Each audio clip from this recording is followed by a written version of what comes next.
7 দিনের রিমান্ডে নিজের সব অপকর্ম স্বীকার করলেন জনপ্রিয় কন্টেন্ট ক্রিয়েটর তৌহিদ আফ্রিদি। নিজের দোষ কবুল করলেন। বিস্তারিত থাকতেছে আজকের এই ভিডিওতে, তাই ভিডিওতে লাইক দিয়ে চ্যানেলটি সাবস্ক্রাইব করে শেষ পর্যন্ত দেখতে থাকুন।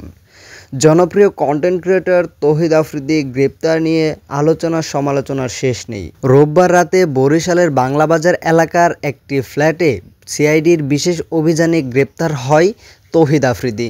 তারপর তাকে ঢাকায় এনে আদালতে তুলে আদালতের কাছে 7 দিনের রিমান্ড দাবি করলে আদালত 5 দিনের রিমান্ড মঞ্জুর করে। রিমান্ডে বেরিয়ে আসলো আসল চাঞ্চল্যকর কিছু তথ্য। সে নিজের দোষ কবুল করেছে, কত মেয়ের জীবন নষ্ট করেছে এবং কি জুলাই আন্দোলনে কত অপকর্ম করেছে সবকিছু স্বীকার করে নিয়েছে তৌহিদ আফ্রিদি।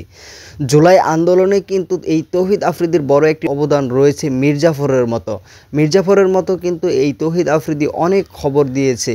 সে ছাত্রদের পক্ষে খাটলেও মূলত সে খেটেছে স্বৈরাচারী শেখ হাসিনার পক্ষে।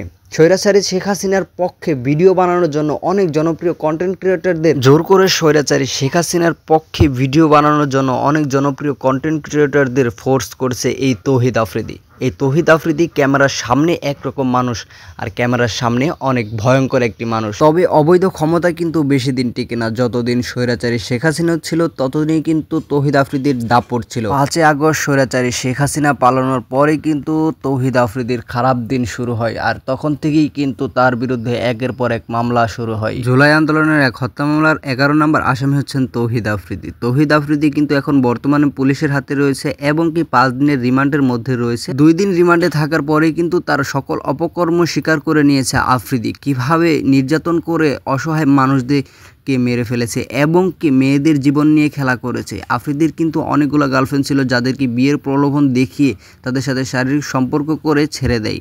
একের পর এক মেয়ের সাথে অনৈতিক কাজ করে এবং কি মেয়েদের যখন প্রয়োজন শেষ হয়ে যায় তখন কিন্তু তাকে একদম মেরে ফেলে। এভাবে কিন্তু অনেক মানুষের জীবন নষ্ট করে এই আফ্রিদি। বন্ধুরা, তোমাদের মতে এই আফ্রিদির কি করা উচিত, কি বিচার হওয়া উচিত তা কিন্তু অবশ্যই তোমরা জানিয়ে যাবে কমেন্টে। আর তোমাদের কাছে এই ভিডিওটি ভালো লাগলো অবশ্যই ভিডিওতে লাইক করে চ্যানেলটি সাবস্ক্রাইব করে সাথেই থাকবা। ধন্যবাদ।